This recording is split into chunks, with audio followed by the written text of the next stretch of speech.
14-ാം തീയതി ഒരു വടമുണ്ട്. വടം എടുത്തു വെച്ച് എന്റെ അമ്മയുടെ മുമ്പിലും എന്റെ മുമ്പിലും വെച്ച് അവളെ ഇതേപോലെ അവിടെ അടി നടന്നപ്പോ ഇതേപോലെ ആ വടം എടുത്തു വെച്ച് അടിച്ചു. അത് മരിക്കുന്നതിന്റെ രാവിലെ ഇവൻ അവളെ കാണാൻ പോയി. അവളെ കാണാൻ പോയപ്പോഴത്തേക്ക് ആ തലക്കെ വെച്ച് മെസ്സേജ് ഇവളെ കാണിച്ച് സംസാരിക്കുന്നുണ്ട്. ഇതാ അവളുമായിട്ട് ഞാൻ സംസാരിക്കും, നീ ഇല്ലെങ്കിൽ എനിക്ക് അവളുണ്ട്. നമ്മൾ അറിയണില്ല ഈ 15-ാം തീയതി ഇവള് വിഷം കഴിച്ചിരിക്കണെന്നോ അങ്ങനെയൊന്നും അറിയില്ല. അവള് ഇതേപോലെ ബെഡിലിരിക്കായിരുന്നു. ഇങ്ങനെ നമ്മൾ ചെന്നപ്പോ എഴിച്ച് പറഞ്ഞതൊന്നുമില്ല. അങ്ങനെ മിണ്ടാതെ അങ്ങ് അവിടെ ഇരിക്കണം. നമ്മൾ വിചാരിച്ച് ഇവള് അതിന്റെ സങ്കടം വേറെ കൊച്ചിനെ വിളിച്ചോണ്ട് വന്നതിന്റെ സങ്കടത്തിലാണ് അവൾ അവിടെ ഇരിക്കണെന്നാണ് വിചാരിച്ചത്. അവൾ ആശുപത്രിയിൽ വെച്ച് അമ്മയോടും പറയുന്നുണ്ട്, അമ്മ ഞാൻ ഇല്ല ഞാൻ ഇങ്ങനെ സ്വയം ചെയ്തു എന്ന് പറയും. പക്ഷെ എന്തെന്ന് വെച്ച് കഴിഞ്ഞാൽ ഞാൻ പോയി കഴിഞ്ഞാൽ നിങ്ങൾ ആരും അവൻ ജീവനോടെ വെച്ചേക്കൂല. ഭർത്തൃപീഡനത്തിന്റെയും സ്ത്രീധന പീഡനത്തിന്റെയും പേരിൽ നിരവധി പെൺകുട്ടികൾക്കാണ് കേരളത്തിൽ ജീവൻ നഷ്ടമായിട്ടുള്ളത്. അതിന്റെയൊക്കെ നൊമ്പരം പേറുന്നവരാണ് മലയാളികളും. ഉത്രയെയും വിസ്മയെയും ഒന്നും കേരളം മറന്നിട്ടില്ല. ഇപ്പോൾ മറ്റൊരു പരാതി കൂടി തിരുവനന്തപുരത്ത് നിന്ന് ഉയർന്നു വരികയാണ്. ഞങ്ങളുള്ളത് വെള്ളായണിയിലാണ്. ശ്രീദേവിയാണ് ആത്മഹത്യ ചെയ്തത്. ശ്രീദേവിയുടെ സഹോദരിയാണ്. എന്താണ് സംഭവിച്ചത്? അവളെ കെട്ടിക്കൊണ്ടുപോയ പയ്യൻ 14-ാം തീയതി ഒരു പെണ്ണിനെ വിളിച്ചോണ്ട് വന്നെന്നും പറഞ്ഞ് എന്നെയും അമ്മേനും അവരുടെ വീട്ടിലേക്ക് വിളിച്ച്, അതായത് മറ്റൊരു പെൺകുട്ടിയെ വിളിച്ചോണ്ട് വന്നു. 16 വയസ്സ്. അത് നമുക്ക് നേരെ അറിഞ്ഞൂടാ. അവര് വിളിച്ചങ്ങ് പോയി. അവിടെ ചെന്നപ്പോഴും ഇതേപോലെ പ്രശ്നം നടക്കണം. അവൻ ഇതേപോലെ അവന്റെ വല്യമ്മയുടെ അപ്പച്ചീര 2 മക്കള് ചേർന്ന് ഇവനെ അടിക്കുകയും അവിടെ പ്രശ്നം നടന്നുകൊണ്ടിരുന്നു.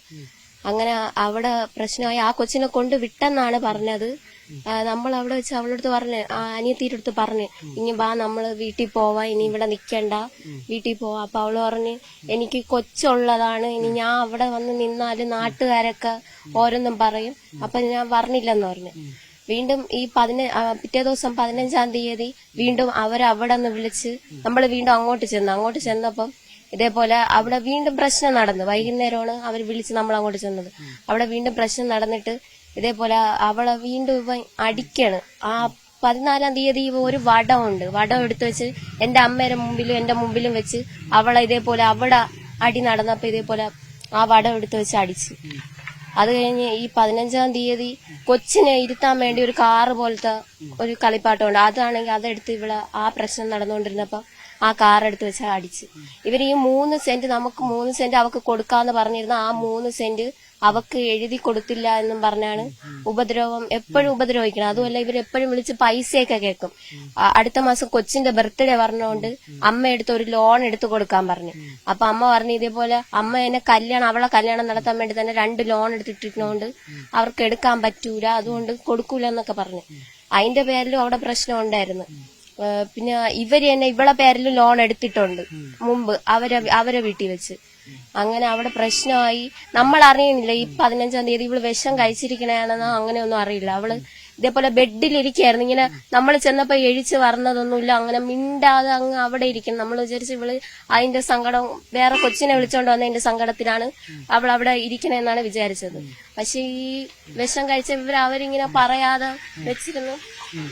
അതുപോലെ തന്നെ അവന്റെ അമ്മ നമ്മളടുത്ത് അവിടെ വഴക്കായപ്പം പറഞ്ഞു ഈ വീട്ടിൽ നിന്ന് ഇറങ്ങിപ്പോ, നിങ്ങളൊന്നും ഇവിടെ ഇരിക്കേണ്ട, നിങ്ങൾ സംസാരിക്കുന്നു വേണ്ട, നിങ്ങൾ ഇറങ്ങിപ്പോന്നും പറഞ്ഞ് ഞങ്ങള് ഇതേപോലെ അവിടെ നിന്ന് ഇറങ്ങി വന്ന് പിറ്റേ ദിവസം ഇവര് വിളിക്കുന്നില്ല നമ്മളങ്ങോട്ട് വിളിക്കാൻ അവന്റെ നമ്പരേ നമ്മളതിലുള്ളൂ. അപ്പോഴ് ഇതേപോലെ അതിന്റെ പിറ്റേ ദിവസം 17-ാം തീയതി ആയപ്പം ഇവക്ക് ഇതേപോലെ വയ്യ, സുഖമില്ല, ഛർദിലാണ്, ആഹാരമൊന്നും കഴിക്കാതെ 3 ദിവസം കൊണ്ട് ആഹാരം കഴിക്കുന്നില്ല. അങ്ങനെ ഞാനും അമ്മയും കൂടി ചെന്ന് ആശുപത്രിയിൽ കൊണ്ടാക്കാൻ പറഞ്ഞു. അങ്ങനെ ഞാനും അമ്മയും കൂടി രാവിലെ ഇവിടെ നിന്ന് ആശുപത്രിയിൽ അവരെ വീട്ടിൽ പോയി. അവരെ വീട്ടിൽ പോയപ്പോഴ് ഇതേപോലെ അവള് ഒട്ടും വയ്യ, എഴിച്ചു നിൽക്കാനൊന്നും വയ്യ. അങ്ങനെ അങ്ങ് ഇരുന്ന് നമ്മള് പിന്നെ അവിടെ ചെന്ന് നമ്മൾ പറഞ്ഞ ഒരു ഓട്ടോ വിളിച്ചിട്ട് തരാം, നമുക്ക് അവിടത്തെ ഓട്ടോയൊന്നും അറിഞ്ഞൂടാ.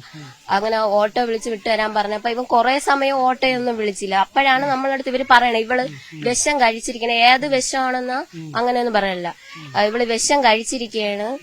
ഡോക്ടറിന്റെ അടുത്ത് അവന്റെ അമ്മയും അവനും പറയണം, ഡോക്ടറിന്റെ അടുത്ത് പറയണ്ട, ഡോക്ടറിന്റെ അടുത്ത് പറഞ്ഞ അഥവാ പറയണമെങ്കിൽ പഴത്തില് എലിക്ക് വിഷം വെച്ചപ്പോ അതെടുത്ത് അറിയാതെ കഴിച്ചതെന്ന് പറഞ്ഞാൽ മതി എന്ന് പറഞ്ഞു.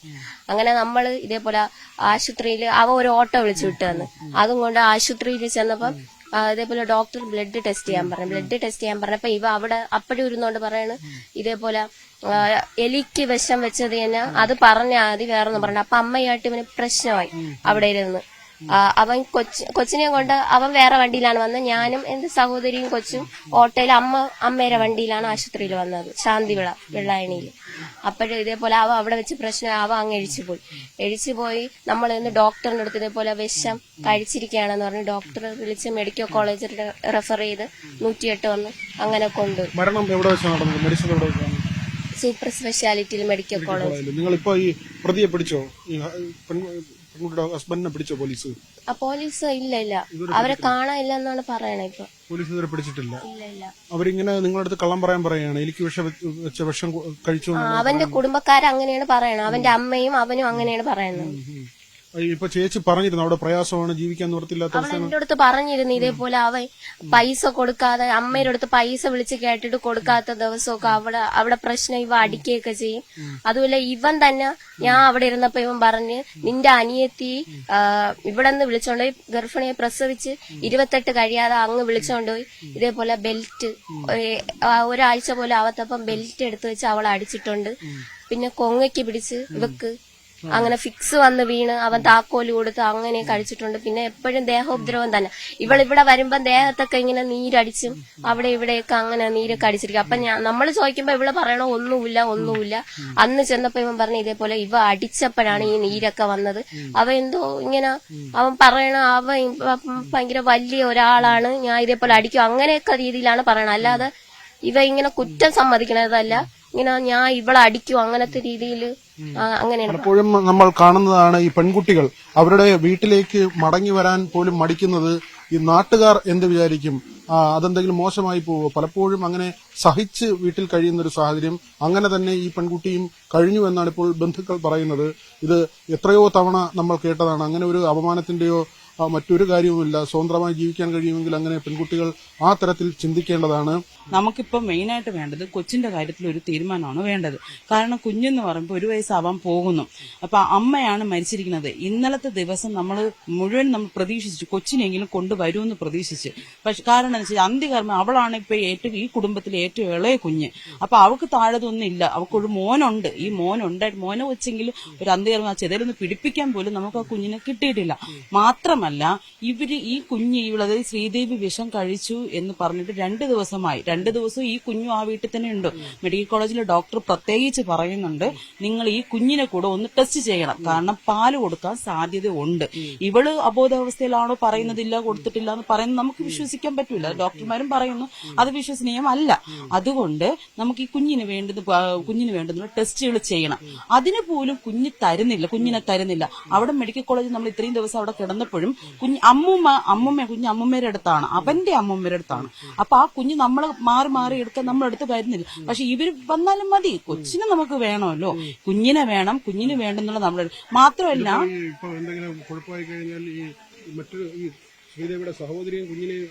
സഹോദരിയും കുഞ്ഞിനെ അവൻ മെഡിക്കൽ കോളേജിൽ വെച്ചും അതായത് വയ്യാതെ കിടന്ന ഈ കൊച്ചിന്റെ അടുത്തും പറഞ്ഞു എനിക്ക് എന്തെങ്കിലും പറ്റിപ്പോയാൽ ഞാൻ ജയിലിൽ പോകുമെന്നാണ് എല്ലാരും പറയണത്. അങ്ങനെ ജയിലിൽ പോവേണ്ടി വന്നു കഴിഞ്ഞാൽ ഞാൻ ഈ കൊച്ചിനെയും കൊല്ലും, ഈ നിന്റെ സഹോദരനെയും കൊല്ലും എന്നാണ് പറഞ്ഞിരിക്കുന്നത്. കാരണം ഇവള് ഏറ്റവും ഇളയതായിരുന്നു.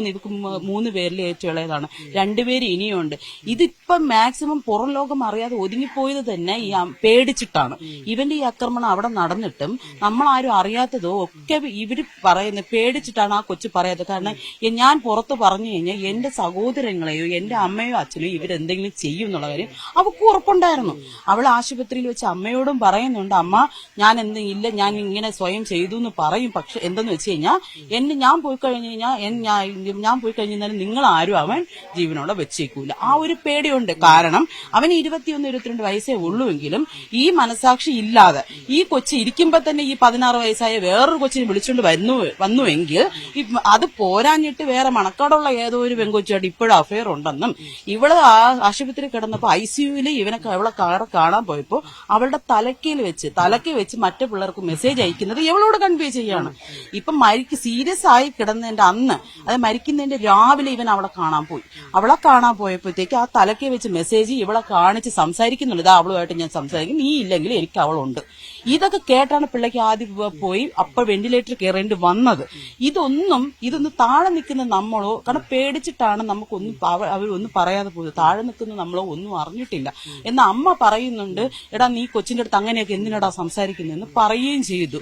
അവർ പറയുകയും ചെയ്തു. അപ്പൊ നമുക്ക് മെയിൻ ആയിട്ട് വേണ്ട കൊച്ചിനെ, അവനെ എന്തായിരുന്നാലും നമുക്കിത് ഇന്ന് ഒത്തുതീർപ്പിന് വന്ന ഇന്നലെ പോലീസുകാർ ഒത്തുതീർപ്പിനൊന്നും പറഞ്ഞു. അതിലൊരു ആവശ്യം, കുഞ്ഞ് നഷ്ടപ്പെട്ടത് ഞങ്ങൾക്കാണ്. നമുക്ക് നഷ്ടപ്പെട്ട് നമുക്ക് എന്നുള്ള എല്ലാ തീരാ ദുഃഖം തന്നെയാണ്. നമുക്ക് 20 വയസ്സായ കുഞ്ഞ്, അവൾ പഠിക്കാൻ മിടുക്കിയായിട്ടുള്ള കൊച്ചാണ്.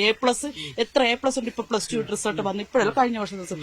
അത്രയും മിടുക്കിയായ കൊച്ചിന് നമുക്ക് നഷ്ടപ്പെട്ടു. ഇനി എന്ത് ഒത്തുതീർപ്പാണ് ഇവർ ഉദ്ദേശിക്കുന്നതെന്ന് അറിയില്ല. നേമം പോലീസ് സ്റ്റേഷനിൽ നിന്ന് ഇന്നലെ 2 തവണ വന്നു. അത് ഇവിടെ നാട്ടുകാർ കൂടുമെന്ന് കണ്ട കണ്ടീഷനിൽ ഇവർ പ്രത്യേക അച്ഛനെയും ആൾക്കാരും പ്രത്യേകം മാറ്റി നിർത്തി സംസാരിച്ച് വിട്ടൊക്കെയാണ് പോയിരിക്കുന്നത്. നിങ്ങൾ ഒത്തുതീർപ്പിന് ശ്രമിക്കുന്നു. ഒരു ഒത്തുതീർപ്പും ഞങ്ങൾ ചെയ്യാൻ തയ്യാറല്ല. എന്നിരുന്നാലും നീതി ഉറപ്പാക്കേണ്ടവരാണ് നിയമപാലകർ. ഇങ്ങനെ ഒരു പരാതി ഉയർന്നു വരുമ്പോൾ, വീട്ടുകാർ ഗുരുതരമായ ആരോപണങ്ങൾ ഉന്നയിക്കുമ്പോൾ ഈ ഒത്തുതീർപ്പിന്റെ ചർച്ചയിലേക്ക് പോലീസ് എങ്ങനെയാണ് പോവുക? അതിൽ എന്ത് ശരിയാണുള്ളത്? സി വിനോദിനൊപ്പം വി വിനോദ്, ന്യൂസ് 18 തിരുവനന്തപുരം.